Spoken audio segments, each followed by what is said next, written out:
me. Uh, thanks very much, Alan.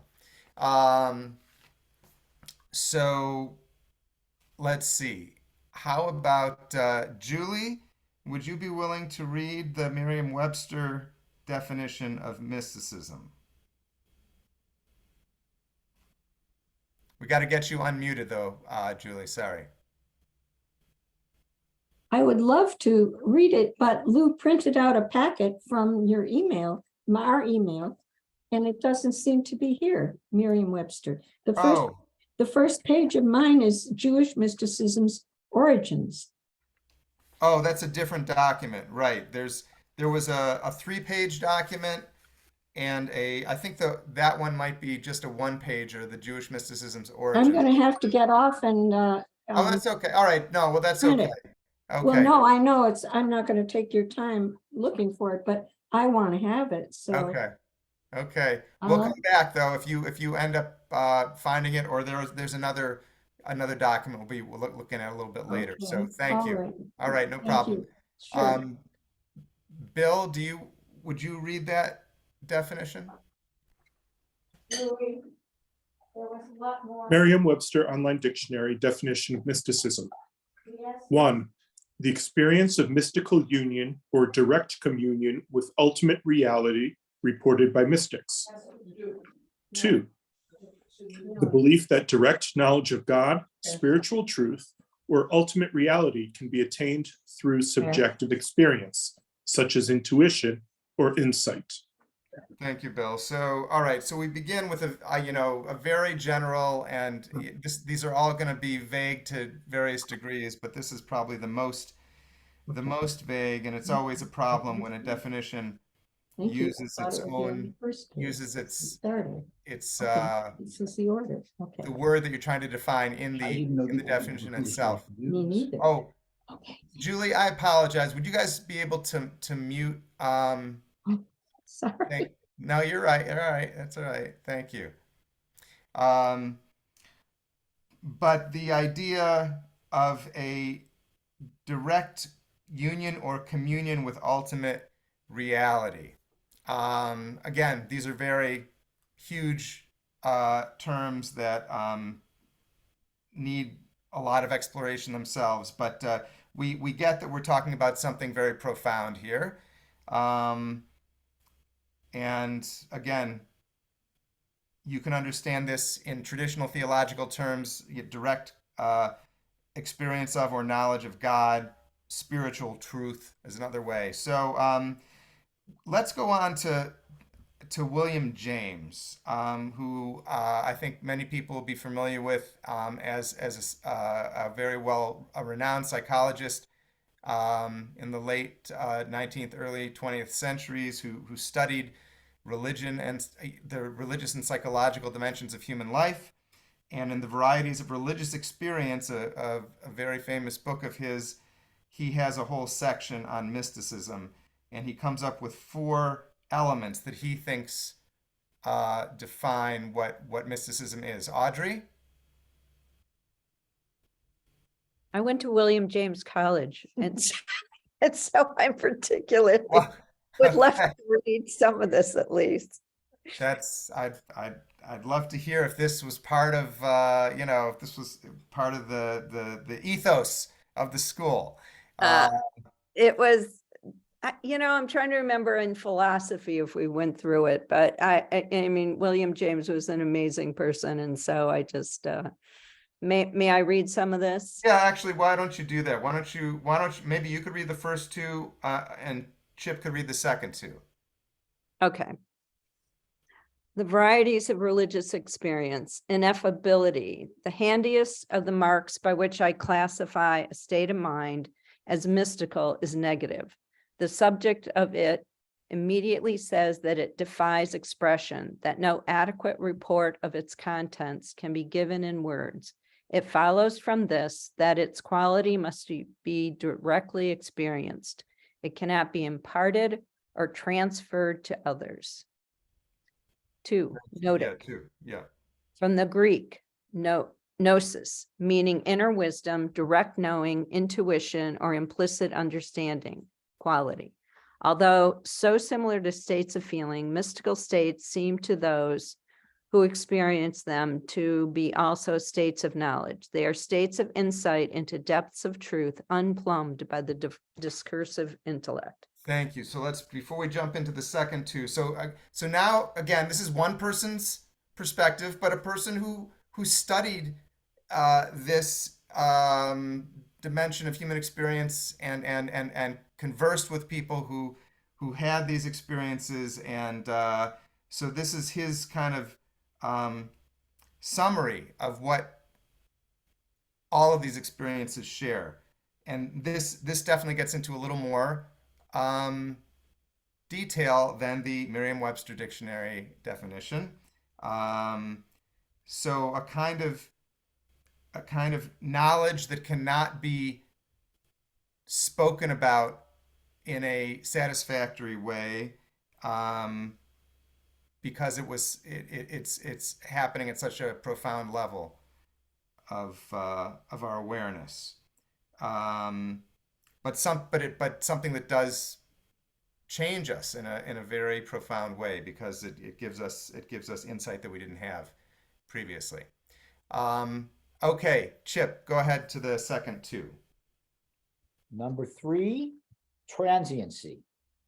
Mystical states cannot be sustained for long, except in rare instances. Half an hour or at most an hour or two seems to be the limit beyond which they fade into the light of common day. Often, when faded, their quality can but imperfectly be reproduced in memory, but when they recur, it is recognized. And from one recurrence to another, it is susceptible to continuous development in what is felt as inner richness and importance. Okay, one more, yeah, then the last one. I got it. Okay. Number 4, passivity. Although Yeah. the overcoming of mystical states may be facilitated by preliminary voluntary operations, as by fixing the attention or going through certain bodily performances, or in other ways which manuals of mysticism prescribe, yet when the characteristic sort of consciousness one has set in, the mystic feels as if his own will were in abeyance, and indeed sometimes as if he were grasped and held by a superior power. Thank you.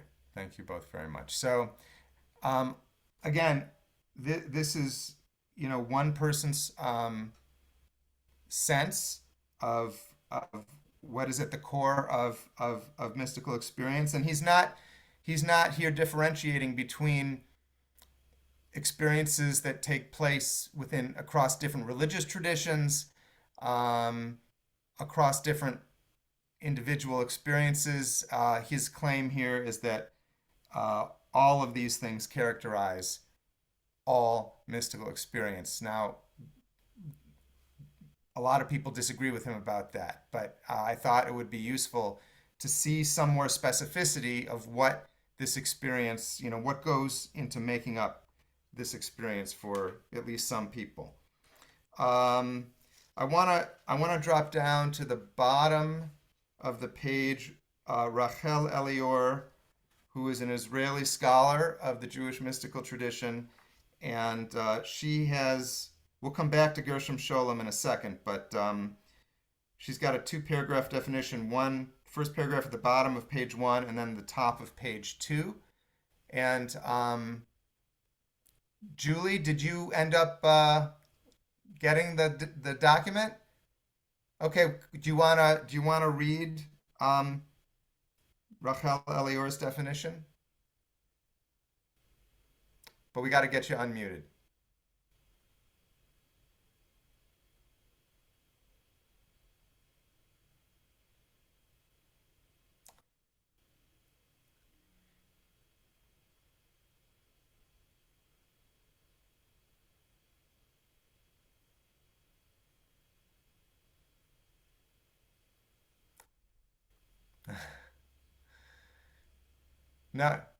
It's not working for you. I'm sorry. Gosh. All right.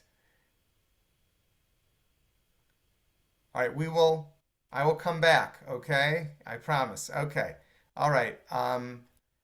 Ron Cohn, would you like to read? Can you, Ron, can you unmute? I love to, except the type is too small. Oh, I'm Can't read sorry. it. I apologize. Okay. All right. Thank you for your being willing to. Tamara, do you have this text? No. Okay. All right. Molly. Okay. Okay.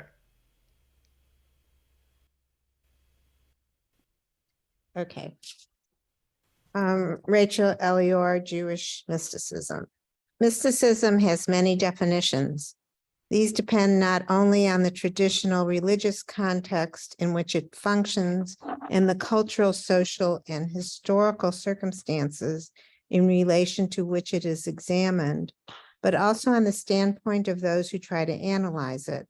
The essence of mysticism, as seen from the viewpoint of the mystic, differs from that of outside observers. Despite diverse starting points, it is possible to find a common denominator for the different definitions. Just one more paragraph? Yeah, one more paragraph. Thanks. Okay, how do you say that first one? HaLev? Oh, you know what? Hold on. Is that the wrong page? It's on the back. There's a if you have it printed out, it should be on the back of the first page. Um, Or on Maybe someone else, I don't know which page this is on. Oh. I had 3 different, Okay. Thank you. Thank you, Molly, very much. sorry. No, no problem. Nancy Hecht?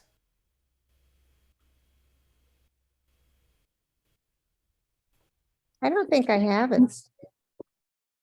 Oh, Shall I go ahead? sure. Sorry about the confusion on the page numbers, everybody. Yeah. Is it- Mystic, Never mind. I think I found it. Go Okay, ahead, Nancy. Okay. mysticism presupposes that there is a hidden world beyond the revealed world, and that there is a way for a human being to attain this hidden world spiritually through imagination and contemplation, and to have a deep inner experience of uniting with the higher reality. Mysticism deals mainly with another reality that exists beyond the perceptible world, a reality that is revealed to visionaries when the veils obscuring everyday consciousness are lifted. Thank you. Thanks. Okay. So, of these 3 that we've read so far, Rachel or Rachel Elior is the only person coming specifically from a Jewish perspective. But actually, I think her perspective feels to me like it's broad, but still gets at some core dimensions of the experience that we are trying to explore. That there is a hidden world beyond the revealed world of the senses, so that there's a different level of reality that our sense perception does not, at least for most people, bring us into contact with, and that we have to make an effort in some way to make a connection to. And in the truest form of mystical experience, there's a sense of connecting with, communing with, or even having a union with that level, that hidden level of reality. So let me ask, let's take a little, we'll step back here a little bit and see if anyone has any, thoughts or questions so far before we're going to unpack this a little bit more. Lila? I was just going to say her description corresponds to William James's description of noesis, or the noetic, right? That there's a hidden world. There's this famous medieval, it's a woodcut of a philosopher trying to stick his head through I don't know if people call it to mind, I could screen share at some point, but he's trying to look through the visible world and get a glimpse of Ezekiel's chariot. So it's like, it's not accessible in day-to-day life, but only through a special way of looking or something. Thank you, Lila. I think I have seen a picture of that woodcut before. That's that would be fun to see. Hadass?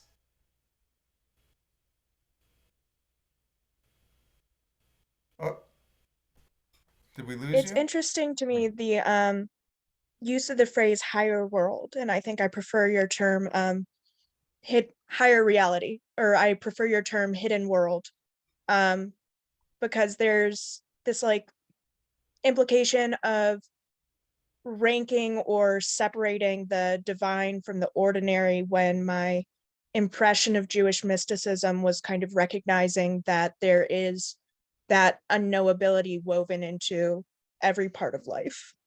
Right. Right. So thank you. So it depends on which corner of the Jewish mystical world we are exploring, and at this earliest level, there is more separation between reality as we phenomenal reality as we typically experience it, and this other hidden dimension. That is much less true when we get into later Kabbalah and into the Hasidic take on these things. So I appreciate you pointing that out. And one of the things that I was interested in us getting a sense of over the course of these 4 sessions is the diversity within the Jewish mystical tradition. And I think there's a tendency in many parts of the Jewish world to kind of think of Judaism in kind of a unified, monolithic way. And we in the Reconstructionist movement, in many other spheres, explore how there is a lot of diversity in Jewish life and Jewish practice and Jewish belief. And that is also true within the mystical stream of the tradition, but it is not often discussed. So I think starting in the pre-Kabbalistic realm, which we're doing this evening, will give us a deeper appreciation when we get to the later levels, which do kind of integrate the different layers in a way that the earlier approaches don't. I want to make sure we've got a little Barb.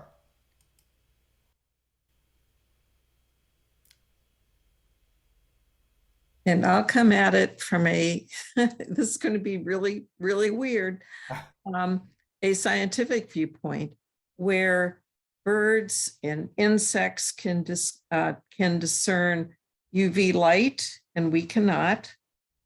And birds can discern the magnetic forces so that they know which way to fly, north and south, during migrations. And I have viewed a mystical experience as being able to perceive something that normally you cannot perceive, that it's an altered state where you're open to something other than what, if you want to call it reality, that we normally experience. That's great. Thank you. Thank you, Barb. Yeah, I know some of us have talked about, and I think I know that there was a book that came out recently by a person who he's a science writer, and he talked about all these different dimensions that different animals could perceive that humans did not have access to. And I think that's a really wonderful scientific angle on this experience of different layers of reality. Okay, why don't I want to come back to page 1 with the Gershom Scholem quote, and he's gonna not talk about the essence of mysticism per se, but he's gonna make a point about a framework for how we think about it. And let's see, Linda Silty, do you have the text?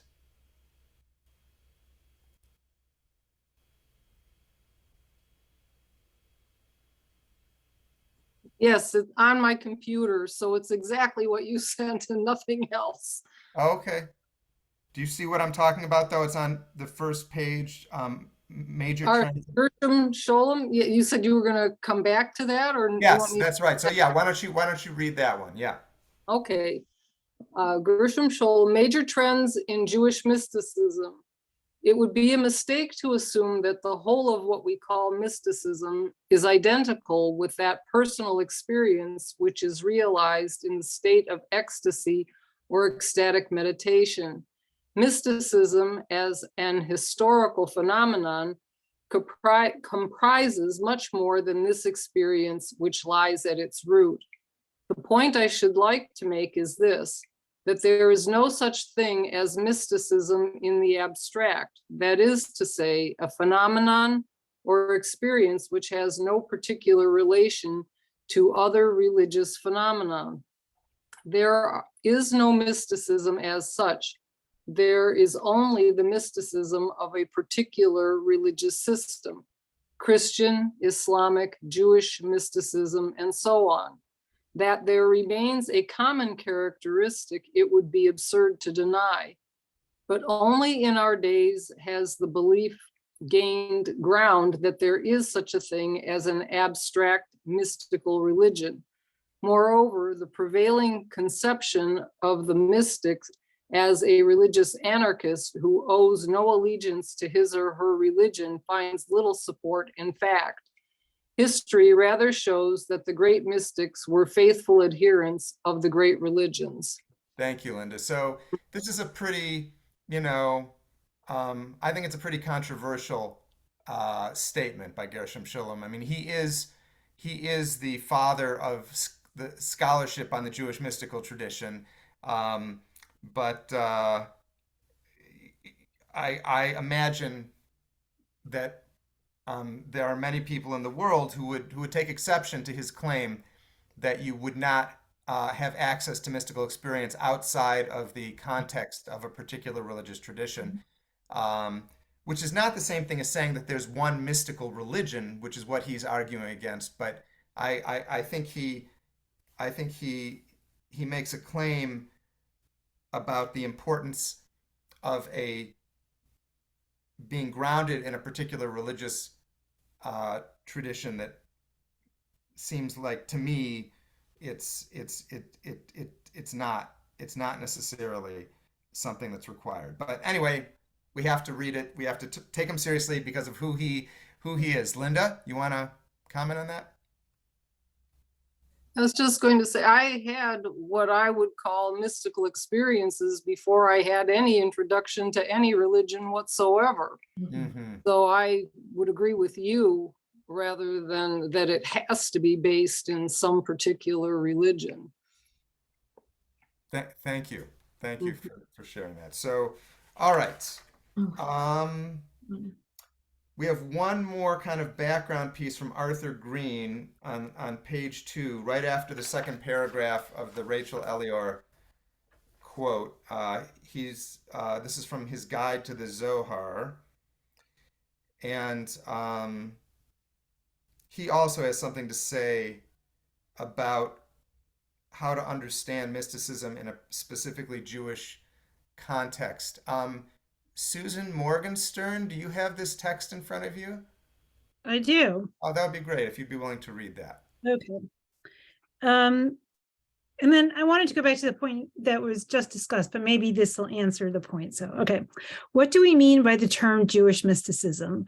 The word mysticism itself is of Greek and Christian origins and is therefore not native to the traditions of which we speak, none of which saw themselves as mystical. The equivalent Hebrew terms, sod, secrets, I'm going to butcher this and I'm sorry. So I'll say hidden wisdom, Okay. and Kabbalah tradition refer to the esoteric nature of these teachings. Mysticism is generally taken to describe primarily a certain category of religious experiences, and secondarily all the theology, textual sources, religious movements, and so forth that derives from these experiences. Applying the term mysticism to Jewish sources thus requires some adjustments in its usage and certain reservations about the meanings implied. Keep going?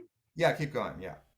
The history of Jewish mysticism reveals a variety of experiential types, as well as widely differing styles of recording such experiences and integrating them within the normative canon of Jewish religious life. We should bear in mind that in Jewish mysticism, or even within the specific traditions known as Kabbalah, we do not have before us a single linear development of a particular type of mysticism, but rather a variety of mysticisms against the shared background of Judaism, including its sacred texts, its praxis, its interpretive traditions, and the panorama of Jewish history and life experience in the periods under discussion. Thank you very much. So did this answer the question that you had, or do you want to? Yeah, well, what I was thinking about was, you know, these sort of mystical things don't happen in isolation, but I think that the religious overtone gives you a way to explain it and maybe serve as reference points along the way. Mm-hmm. Absolutely right, and I think that I imagine that one could make the argument that to the extent that mystical experiences have the potential to be um,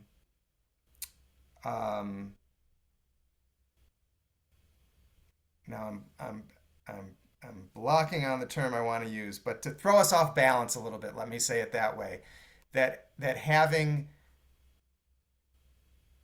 the support of a tradition and a community to help integrate them, like, and I think that's I guess I'm just restating what you just said, Susan, that I think that that could be a very useful thing, even as I, and as Linda testified to, that there may be lots of people who have these experiences completely outside of any religious, formal religious framework. I think that it's interesting to note, as Arthur Green says, that mysticism does begin in a Christian context. That's where it grows out of a Christian context, and that there's other terminology in Jewish tradition to talk about these kinds of things. So right, the secret, the hidden wisdom, and people use Kabbalah all the time as shorthand for all of Jewish mysticism, even though it really is connected to a particular subset of the mystical tradition, which we will definitely be talking about next time. And that even in the Jewish context, there's a lot of diversity, and that is a very common message that I think we like to focus on whenever we're looking at anything, any part of Jewish experience. With that, I think we're ready to look at our first couple of traditional texts, unless there are any questions, which is not to say that I think there's still a lot on, I think there's still a lot, obviously, that there are probably lots of questions, but if there's any particular questions about anything that we have read so far, please, Nancy Rebel. So I don't know if this is about what we've read, but just some container for all of this. Yeah. What would be considered a mystical experience that would be considered in these times that these writings happened different than ordinary human experience? Like, for example, could a dream be considered mystical, or would a dream not be considered? Where is the line? Yeah, that's a great Because I think about so many of the Torah portions, the burning bush, Jacob's dreams, like, are any of those seen, and angels, are any of those seen as mysticals? Where is the line that they're talking about when they use the term mystical here?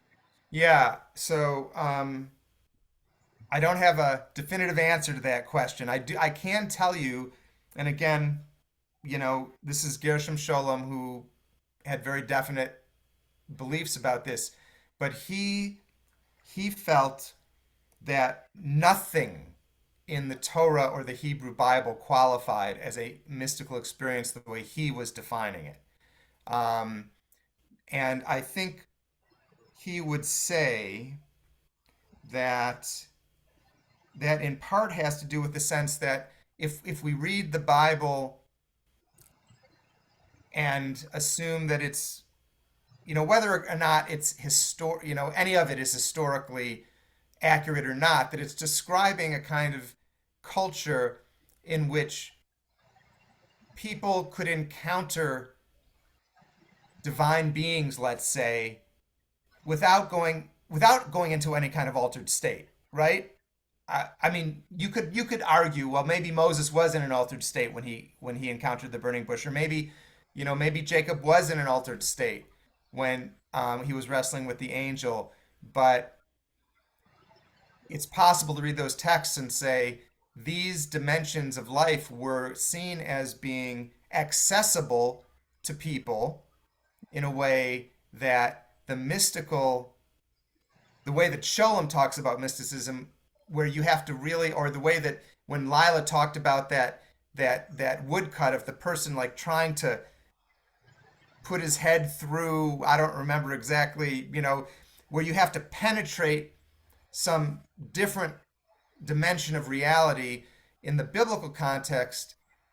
For Sholem, all of those things are potentially part of our regular quote unquote reality.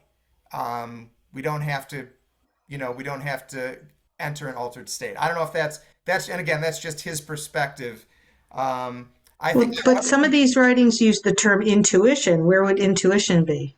That's not really altered state. yeah, right, right. I think there is a lot of because this is so difficult to really wrap our minds around, and it exceeds like one of the original readings, maybe this was William James, where it goes beyond where language fails to Mm. completely capture something. So I think that there is a slipperiness as we talk about it, but I think I you know intuition, dreams, you know, even a sense, these are important and meaningful experiences in people's lives. But and there are people, I think, who would categorize these things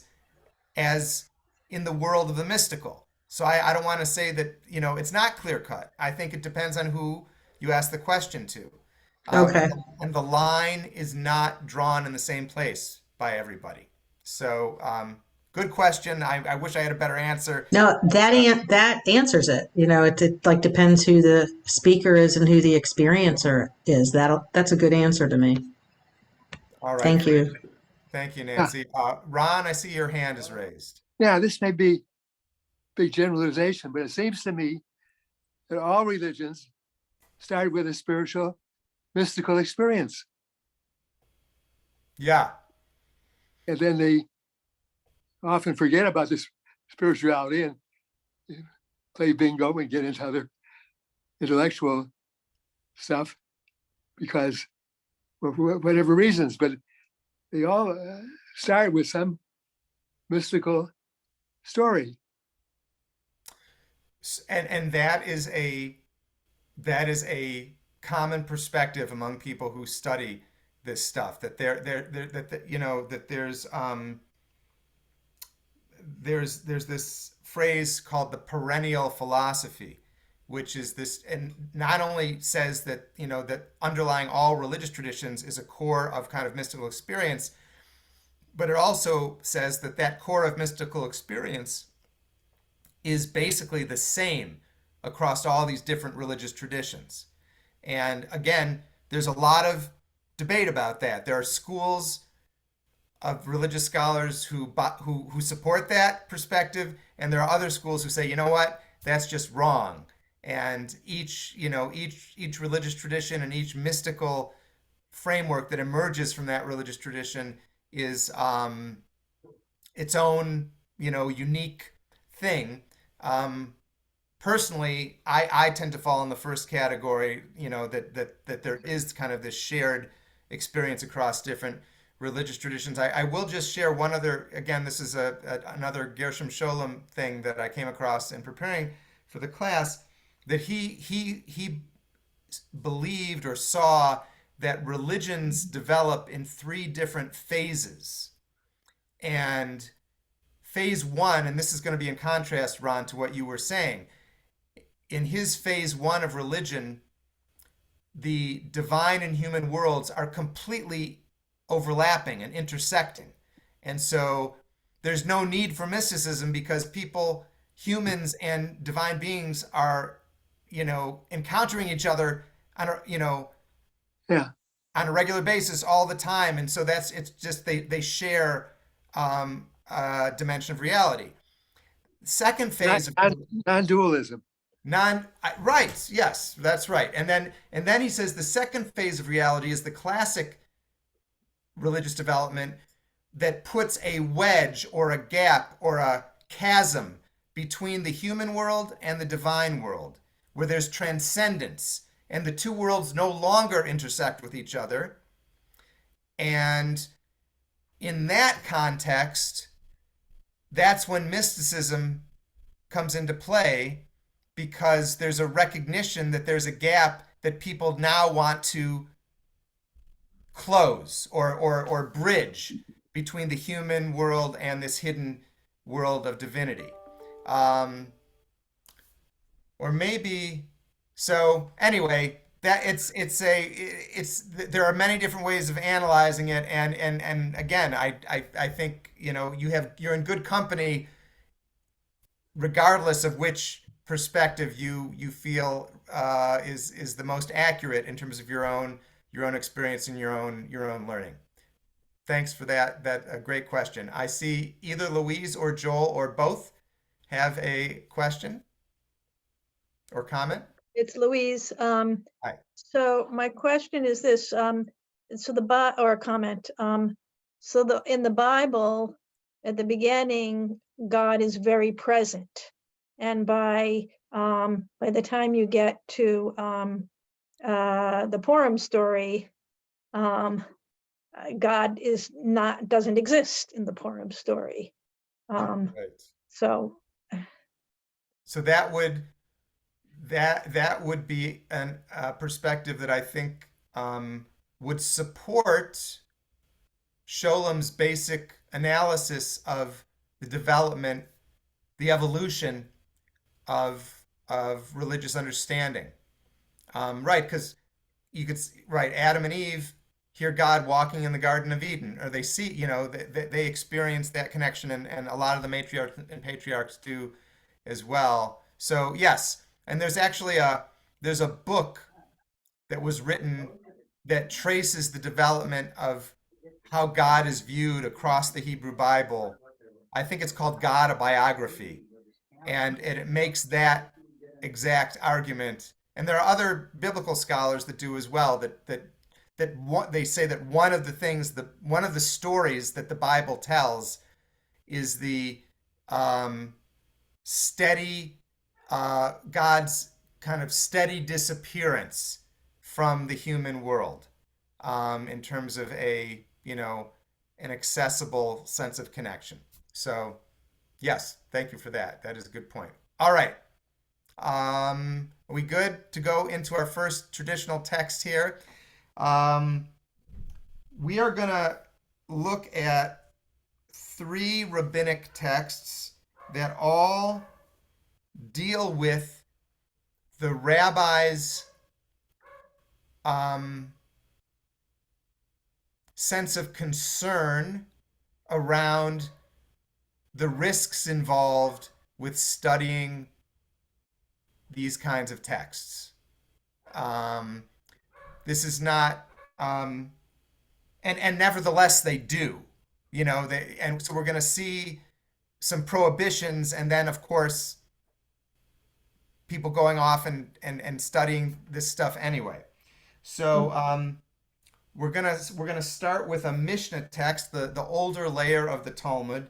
I think these are all from the tractate Chagiga, and different. One is a Mishnah, one is a Gemara or a later and then one is from the Jerusalem Talmud. So we have a Babylonian Talmud, Jerusalem Talmud, and the Mishnah, which underlies them both.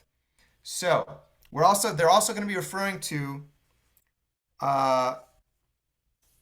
two topics that are two main categories of mystical study called Ma'aseh Bereshit and Ma'aseh Merkava, which are translated in various ways. I like the translation of the account of the chariot and the account of creation.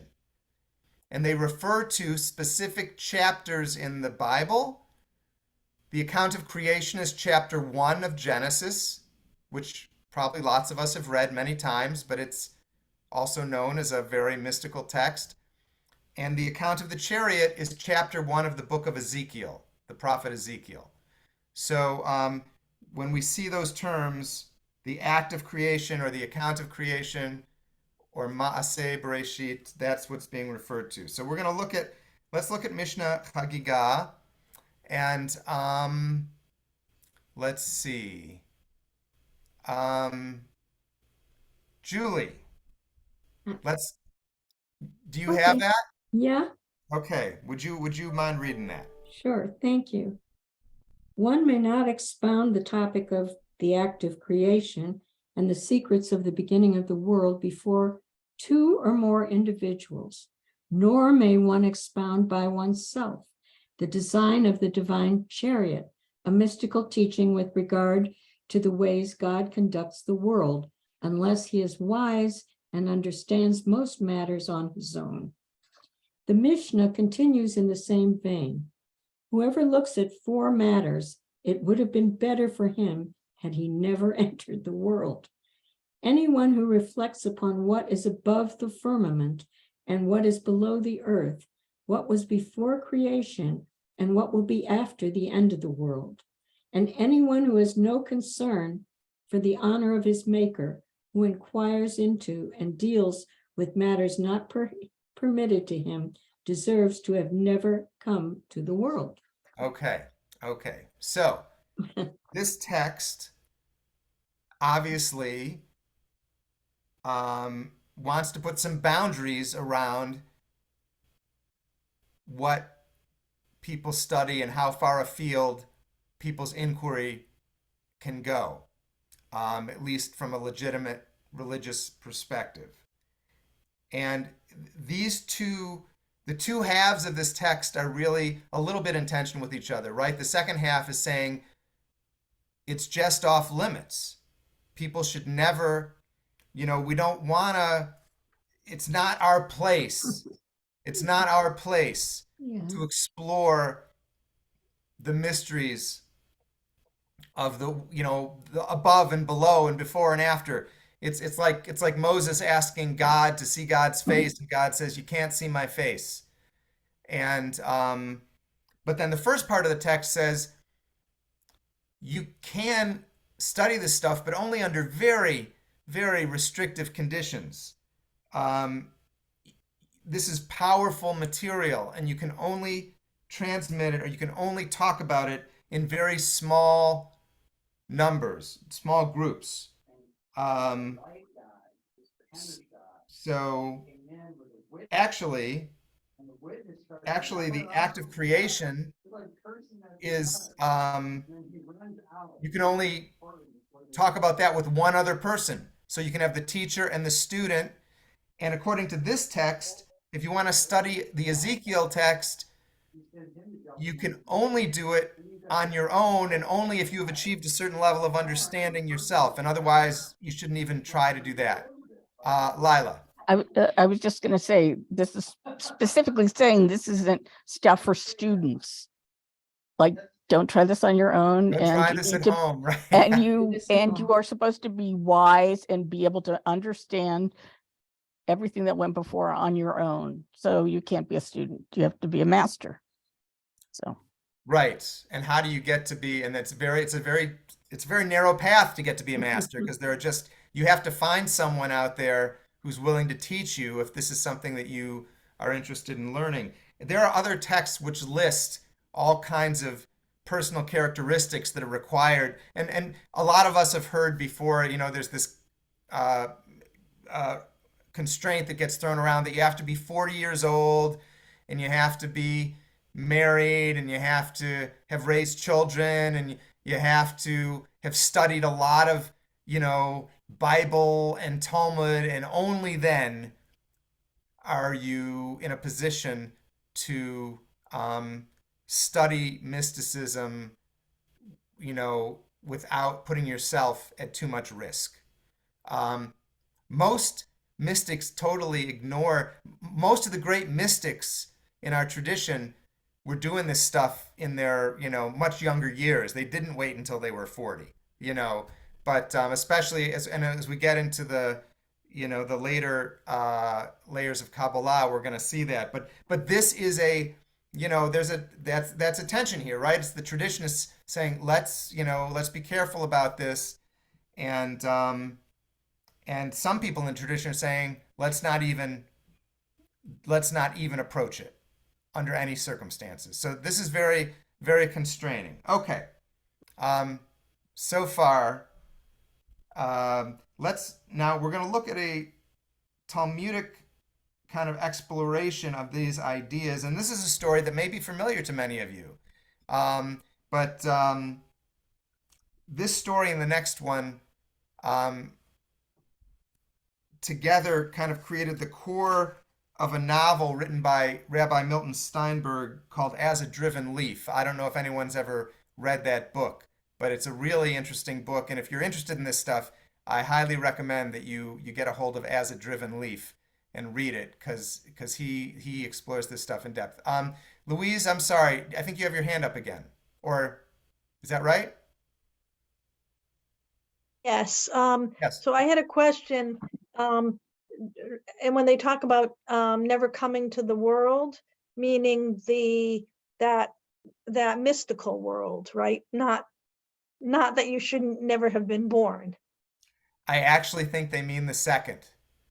I think they mean if you transgress this boundary, you are forfeiting. Now, obviously, you've already come into the world, so you're already getting something you don't deserve. And I think there's an implied threat there that, to the extent that there is any kind of, reward in the afterlife, you're basically cutting yourself off from that. If at least the author of that text, I think, believes that that's what's going on. Wow. Yeah. Thank you for that question, because it's, I think they really mean we should, this person should, does not deserve to have been born, because they're abusing their privilege as a human by investigating dimensions of reality that they have no business investigating. I think that's the perspective of the author of that text. Okay. We good to go to the Babylonian Talmud? All right, let's see here. Actually, Lila, would you be willing to read that text? Sure. Okay. The sages taught, 4 entered the garden of the orchard, Pardes, i.e. dealt with the loftiest secrets of Torah, and they are as follows: Ben Azai and Ben Zoma, Acher, the other, a name for Elisha ben Avuya, and Rabbi Akiva. Rabbi Akiva, the senior among them, said to them, when, upon your arrival in the upper world, you reach pure marble stones, do not say, water, water, although they appear to be water, because it is stated, he who speaks falsehood shall not be established before my eyes. The Gemara proceeds to relate what happened to each of them. Ben Azai glimpsed at the divine presence and died. And with regard to him, the verse states, precious in the eyes of the Lord is the death of his pious ones. Ben Zoma glimpsed at the divine presence and was harmed, i.e. he lost his mind. And with regard to him, the verse states, Have you found your honey? Eat as much as is sufficient for you, lest you become full from it and vomit. A hare chopped down the shoots of saplings. In other words, he became a heretic. Only Rabbi Akiva came out safely. Thank you. Okay. So all of these rabbis are at the, they are the most well-respected rabbis, the most learned rabbis in the Talmud. And yet only one of the four comes through this exploration of, a mystical experience, in one piece. Only Rabbi Akiva. Um, and all of these other rabbis are, lauded in rabbinic literature for their accomplishments, for their learnedness, but they could not handle what they experienced according to this text in their mystical exploration. Now, this text does not say anything about what motivated them to do this exploration together. And the story that comes next from the Jerusalem Talmud is a story about one of them, Elisha ben Abuya. But in that novel, As a Driven Leaf, all four of the rabbis are placed into this narrative that just here applies to Elisha. So let's see, Bob Olkin, would you be willing to read this text from the Jerusalem Talmud?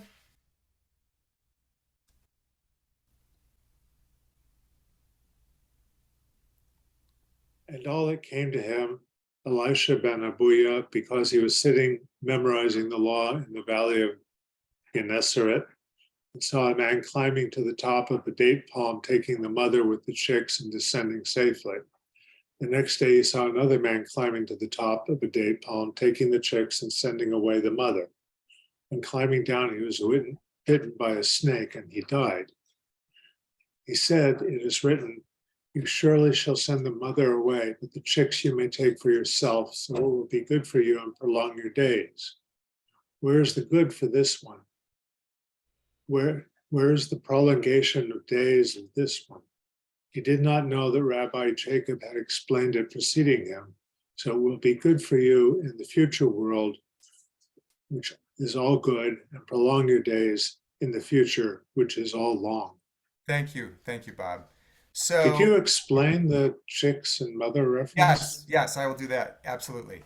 So there are just a few commandments in the Torah that come with any kind of explicit reward attached to them.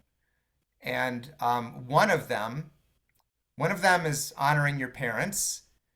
And one of them is this, what's being referred to in this text, which is the commandment that if you are going to take eggs from a nest, you should shoo the mother bird away first, presumably so that you are, preventing the mother from having to see, it's protecting her, quote unquote, from seeing her young ones being taken from her.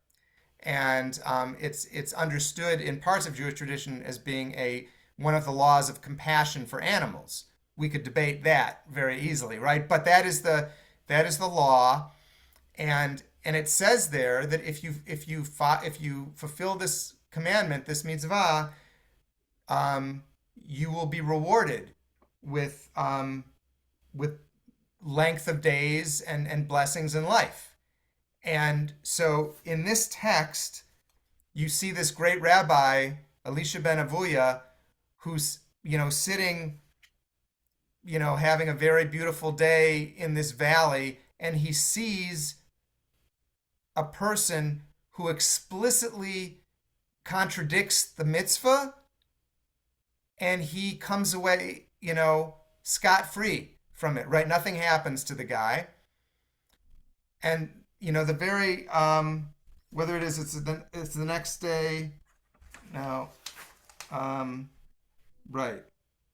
The next day, he sees another person who follows the commandment, to the letter, and he dies upon climbing down from the tree. So here is you could not have a more jarring contradiction to a biblical teaching, and he is an eyewitness to it. In the version in the novel, Milton Steinberg makes it even, he sharpens the point even more, because he changes the story a little bit. He says that a little boy is with his father, and the father tells him to climb up the tree and to shoo away the mother bird, and the boy does exactly as his father tells him. So not only is he following the mitzvah of shooing away the mother bird, but he's following the mitzvah of honoring his father. And the two things that are supposed to give him reward, and then he ends up falling out of the tree and dying. And so this creates a religious crisis for the four rabbis in the novel who are witness to it. But this is the core of that story, is this text about Elisha. And so the assumption has always been that this kind of crisis is what precipitated the four rabbis in the prior text going into a deeper exploration of the mystical dimensions of the tradition, because they needed to understand, they needed to find something that was going to save their connection to Judaism, because this experience threatened to undermine it. So that is that set of texts right there. I'm curious, are these stories, I'm imagining some of you have heard some of these stories or seen these texts before, but does anyone have any, I don't know, questions or comments about these texts? Yeah, Bob? I still don't get it. What does this have to do with mysticism? Well, it has to do with the risks involved in pursuing a mystical curriculum, because the four rabbis in the prior text all do that, and only three of them come out of it only one of them comes out of it with an intact relationship to Jewish tradition. So that's what it has to do with what we're talking about tonight. That from a certain perspective in Jewish literature, this study brings with it a tremendous amount of risk. Maybe not just the study, but the practice, which we haven't really talked about yet, but simply engaging in exploration of any kind of these hidden dimensions of reality brings risk.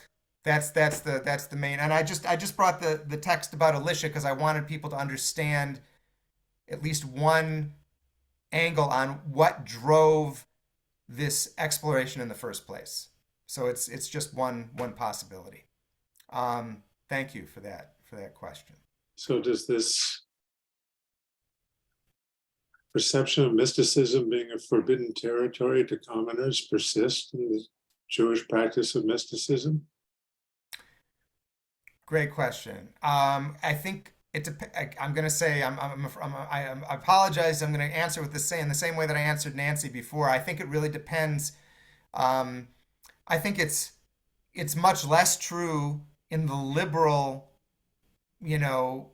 streams of Judaism, because I think a lot of liberal Jews rightly see a kind of powerful spiritual potential in the mystical strands of Jewish tradition. And as we're going to see in later sessions, and actually we'll see a little bit even tonight, this prohibition was not, there were many people who did not honor this prohibition. I mean, this was there developed a whole body of literature that is teaching people how to have these experiences. And now, even in these bodies of, we're going to look at one called Hechalot Rabati in a little while. There are still risks associated, but then there's also great benefit. I think that people who are successful at this are able to bring back with them. So it's, people weigh if the risk is worth it to them or not. But I do think I know that the whole idea of prohibition before you turn 40, that's a very commonly discussed issue across the Jewish community, I think, and that's distantly related to this concern that we've been reading about. So anyone who's younger than 40 needs to just sign off right now. Yeah. Right.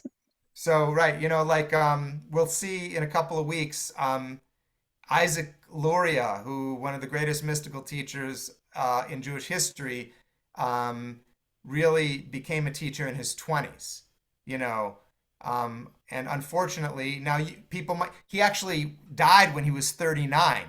And so some people might say, well, you see, he started too young and he, this was a consequence that he had to face. But he's not the only person that's true of in terms of starting at a much younger age. So it's not everybody, not even within the mystical leadership, not everybody adheres to that 40-year-old prohibition. So, or under 40 prohibition. So, let us, I want to go, actually, I want to go right to Hechalot Rabati. I thought we could go to the other text from Sefer Yetzirah. Okay. This is a book that was written somewhere between the 3rd and 6th century CE. And it's one of the oldest books of Jewish mysticism. And it's definitely, pre-Kabbalistic. But it introduces elements that end up getting used in the later Kabbalistic texts. So I thought we would, and these are, if you've looked through these texts, you know that they are full of obscure references, and we'll do our best to unpack some of it, but most people don't really know everything that's going on in this text. So I thought we'd look first at page 76, the 10 Sfirot. Now, Sfirot is a Hebrew term that is a little bit difficult to translate. It becomes very, very popular in later Kabbalah, but it is introduced for the first time in this text, in Sefer Yetzirah, the book of creation. And this book is part of this strand of Jewish mysticism that is focusing on the secrets of creation, the Maaseh Bereshit, the account of creation. So people who want to study the mystical secrets of how God brought the universe into being. And that's what this book is about. And we're going to just look at a couple of pages. Let's see, Maureen Dinner, do you have this text that I'm talking about? No? Okay. Okay, no problem. Let's see. Alan Binstock, do you have this? Would you be willing to read that page 76? Okay. The 10 Sfirot, Yah Tsevaot, engraved 32 wondrous paths of wisdom, creating the universe in 3 ciphers: boundary, language, and number. 10 Sfirot Belima, numerals of nothingness, entities of emptiness, and 22 elemental letters.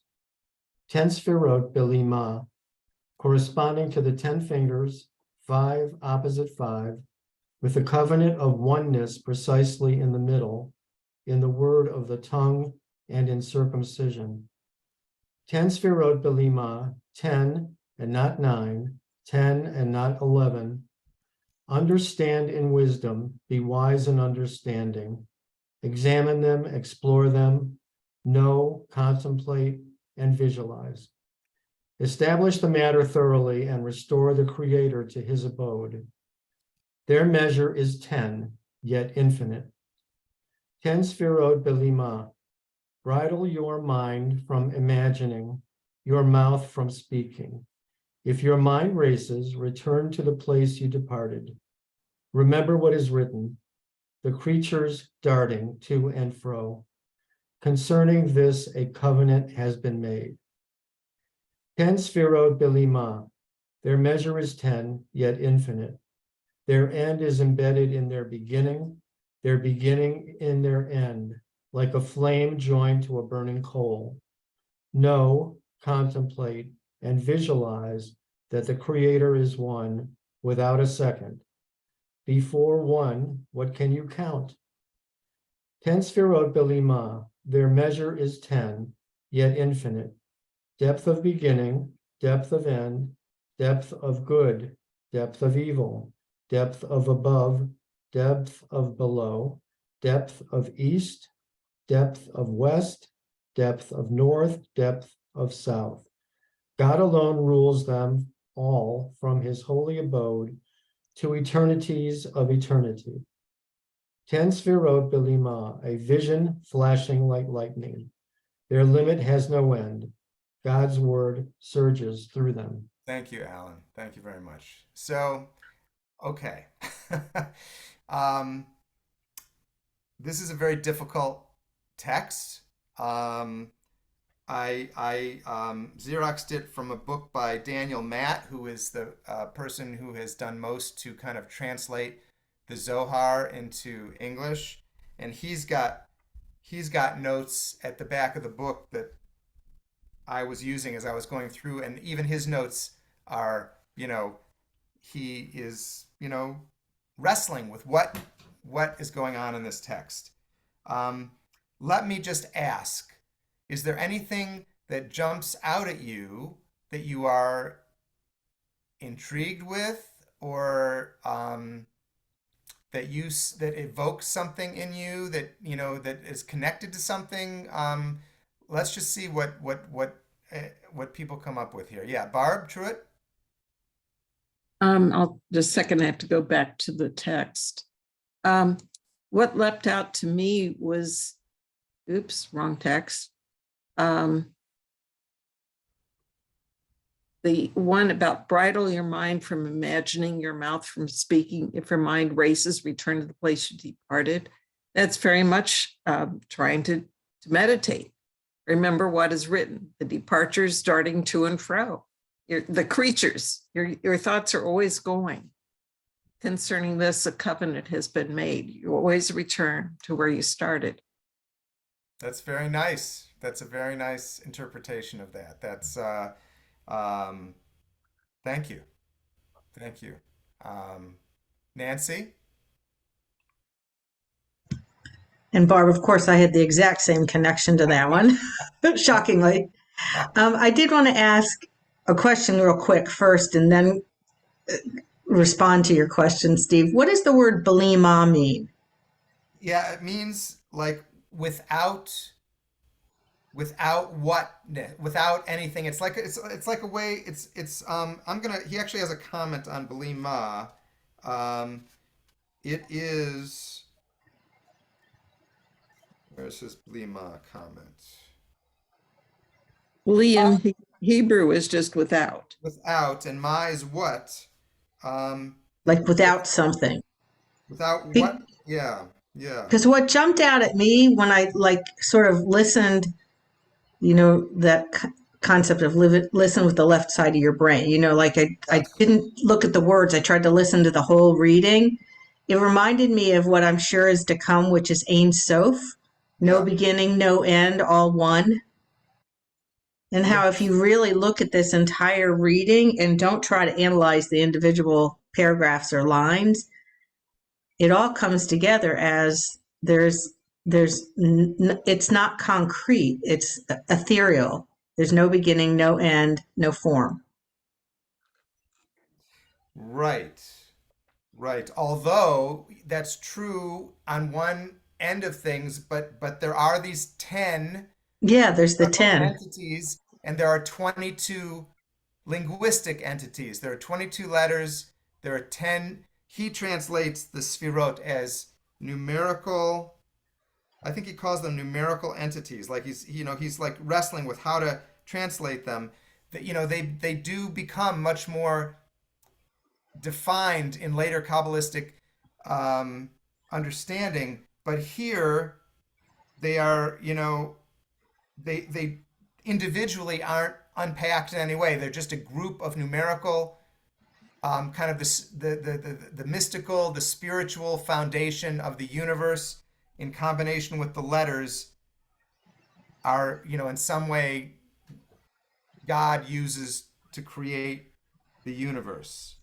Where did 22 come from then? 10, there's lots about 10, but right. And so 22 is the Hebrew alphabet. And in the next text, there's a whole thing about combining each of the letters with one another and what the number that you end up with. So there's a lot of kind of numerical mysticism at this level. He even references Pythagoras in his notes here that Daniel Matt does. So it's this idea of the human body, is corresponding to all of these things, right? We've got the 5 fingers on each hand, we've got the tongue, and we've got circumcision representing the center of the body, and then the two edges with the hands. And I want to see one other. He also mentions that in this text, God is in control of the sfirot. I'm just looking for that line here. Is it at the end? God's word surges through them. God alone rules them all, right? And his holy abode. And so God ruling the sfirot and the letters is very different. When we get to the later levels of Kabbalah, where the sfirot themselves are an expression of God, here there seems to be a separation between God, as these are tools that God uses to create the universe. So there's an evolution in how the sfirot are understood, and it's very mysterious. What you can read this text and think, what is it pointing to? In beyond kind of the gestalt of this great mystery and this infinite sense of divine existence. So I don't have a lot more to say about this, but I just wanted people to have a little bit of a taste of like, what is a mystical text in Judaism? Well, this is an example of a mystical text. And let's turn to the second one of these, which is the Letters of Creation, which is page 102. And this is a little bit, I think this has a little bit more of a grounding in meaning that we can grasp, even though it's also still mysterious, but it is, I think it's a little bit easier to follow. So let's see. Art Biajanti, do you have this text in front of you? No. Maureen, did you? I do have it. Oh, Maureen. Okay, great. Maureen, would you be willing to read it? That'd be great. Letters of Creation. 22 elemental letters. God engraved them, carved them, weighed them, commuted them, and transposed them, forming with them everything formed and everything destined to be formed. 22 elemental letters. God set them in a wheel with 231 gates turned forward and backward. How did God commute them? HaLev with them all of them with HaLev. fate with them all of them with fate, and so with all the letters turning round and round within 231 gates. Thus all that is formed, all that is spoken emerges from one name. Out of chaos, God formed substance, making what is not into what is. He hewed enormous pillars out of ether that cannot be grasped. When Abraham, our father, peace unto him, gazed, looking, seeing, probing, understanding, engraving, carving, permuting, and forming, he succeeded in creation.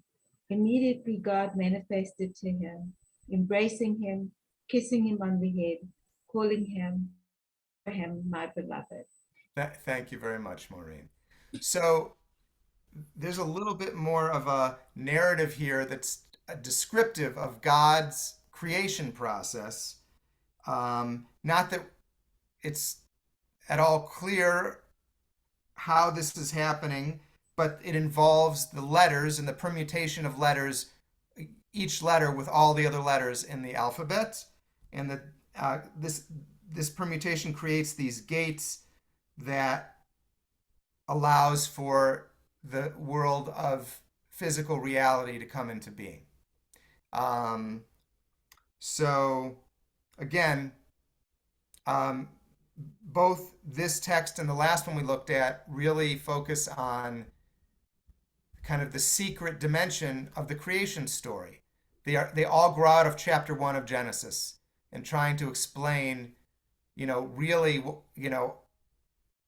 what was going on in the inner workings of the divine process.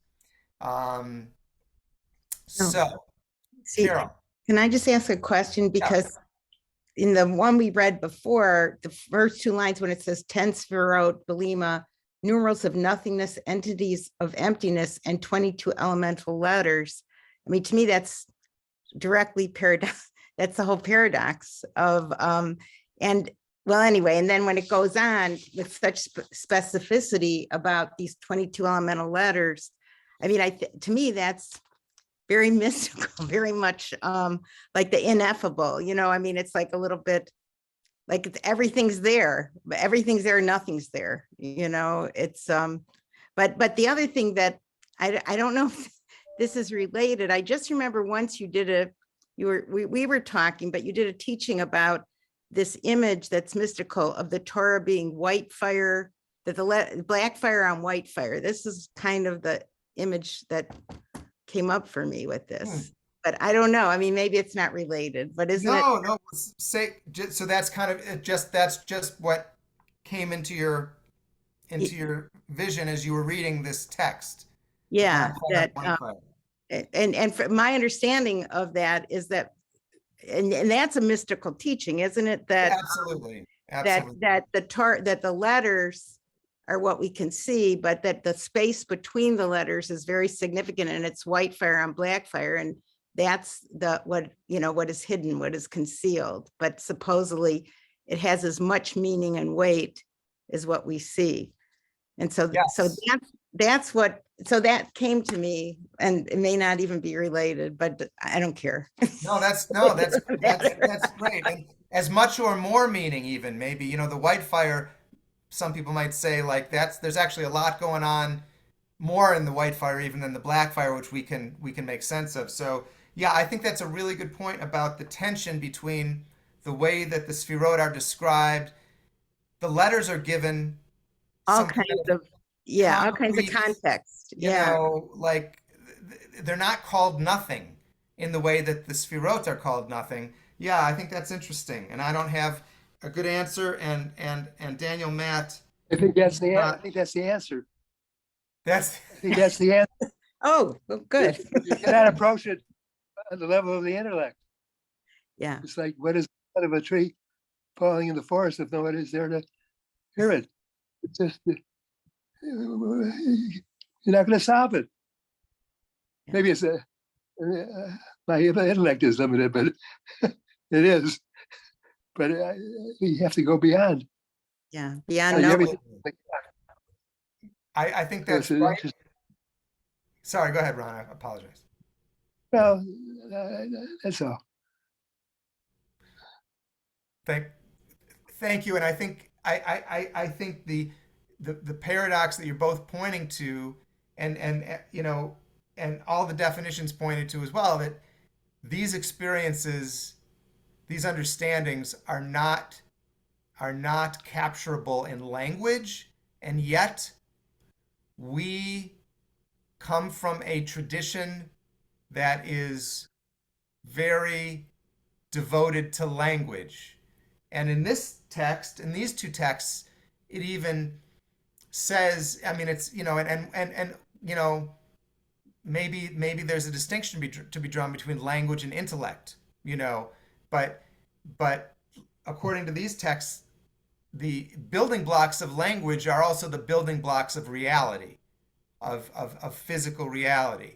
And yet, these understandings cannot be put into language in a satisfying way. So there's this, it's one of the many paradoxes at the heart of this enterprise, and I appreciate all of your willingness to like grapple with it. You know, I do think that these older texts, these pre-Kabbalistic texts, are perhaps the most obscure, and maybe I think things will get a little bit less obscure as we go forward. There's certainly more commentary in the later couple, like in terms of the Zohar, and we're going to talk about that next time. But we got to see some Sefer Yetzirah. We did not get to the Hechalot Rabati text. I think we might start the next time just taking a quick tour through those, because those are understandable. They do kind of go back to this theme of the risk involved in the practice of meditation, and we'll take a look at that, and then we'll go forward in time to the Middle Ages and look at the beginnings of Kabbalah proper. I want to remind everybody that next Sunday we're starting late. Instead of 7:30, we're starting at 8:15, because there's the Jewish Education Center's annual meeting is happening next Sunday evening, and I hadn't realized that there was a conflict until we had decided on the dates for this class. So we're going to go from 8:15 to 9:30 next week instead of 7:30 to 9. So thank you all for being here, and thanks to Alan Fetterman for Zoom hosting tonight. And if you need, for whatever reason, if the text didn't come through, just send me an email and I can resend them to you. So wishing everybody as mystical a week as you would like to have. And I will look forward to regathering next Sunday evening at 8:15. Okay, have a good week. Thank you. Bye-bye. Thank you. Thank you. Take care. Bye. Bye.